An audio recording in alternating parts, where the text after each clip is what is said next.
Alors aujourd'hui, je casse toute ma cuisine d'été pour remplacer mon barbecue Weber par un autre modèle.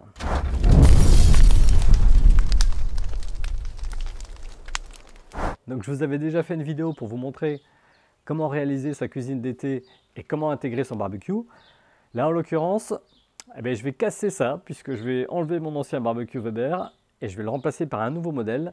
Je souhaite quelque chose d'un petit peu plus modulaire. Donc on va voir comment j'ai tout cassé pour remanier un petit peu cette conception de l'intégration du barbecue dans la cuisine d'été. Sur l'ancien modèle ici, j'avais retiré les deux ailettes que j'ai conservées. Donc j'ai conservé l'ailette qui contient le brûleur. Ici, c'est à l'intérieur de ma structure. Voilà, l'autre tablette latérale, je l'avais complètement gardée et je l'avais mise de côté, donc on va pouvoir la réintégrer dans l'ancien. Donc la problématique que je me pose, c'est effectivement comment je vais intégrer ce nouveau barbecue. Donc je pense que je vais supprimer cette tablette latérale gauche, celle qui contient le réchaud latéral, je vais la garder. Donc en fait l'idée c'est que le nouveau vienne juste ici à fleur, donc on va voir, il va sans doute y avoir un peu de bricolage à faire ici. Prochaine étape, on va venir démonter la structure ici.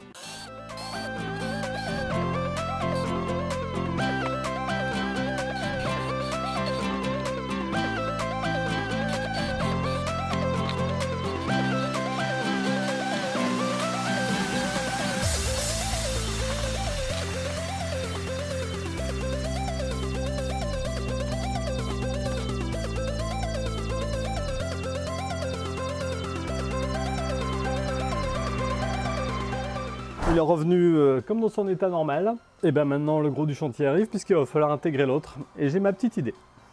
Donc voilà, au départ je comptais couper ici et venir intégrer mon barbecue ici. Alors vous voyez déjà, hein, sur l'ancien, je l'avais mis un peu près.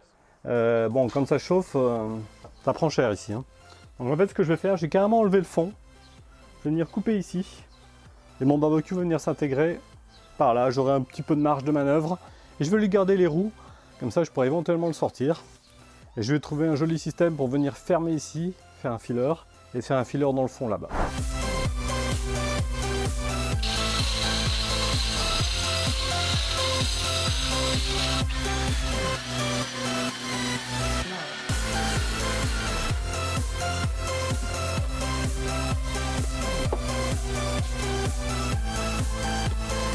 Bon bah ça y est, l'espace est complètement dégagé, vous voyez ici, c'est à peu près propre. On verra les finitions après, je vais déjà essayer le barbecue pour voir ce que ça donne et me donner une petite idée.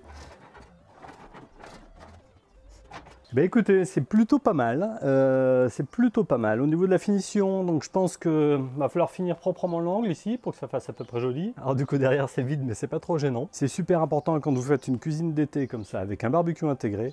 Les couvercles ont toujours un déport très important derrière. Donc il ne faut jamais prendre des plans de travail en 60, ça passe pas. Il faut prendre des plans de travail en 80 ou en 90 de manière à pouvoir ouvrir le couvercle derrière et à ce que le couvercle ne touche pas là derrière. Voilà. Bon, mon doute se confirme, je suis légèrement penché comme ça, donc il va falloir que je trouve un système. Si j'ai pas envie de démonter les roues, il va falloir que je trouve un système pour le caler proprement. Tout le sol de la cuisine d'été, j'avais prévu de le refaire, donc là je vais peindre de manière à avoir une certaine unité, que ça fasse plutôt joli en finition. Je vais donc finir l'angle proprement, je vais peut-être mettre une crédence derrière pour voir. Alors pour régler mon problème de hauteur, j'ai eu l'idée de venir creuser au niveau des roulettes avant, ici, ce qui va me faire en plus 2 emplacements de rangement, donc mon barbecue va venir s'encastrer correctement dedans, et en plus il va retrouver le niveau.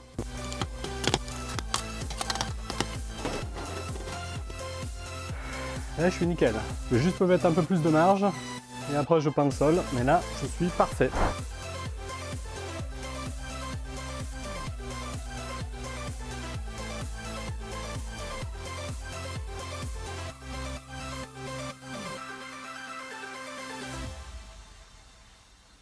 Donc voilà, c'est terminé. Écoutez, vous avez vu à peu près toutes les étapes. Là maintenant je suis sur un barbecue qui est mobile, donc je peux effectivement le sortir. J'ai tout mis à niveau, j'ai entièrement repeint le sol, j'ai donc gardé cette tablette latérale car je voulais garder la partie réchaud, donc je suis plutôt content. Alors quand même le gros avantage de la barbecue gaz, c'est que tout le monde peut s'en servir.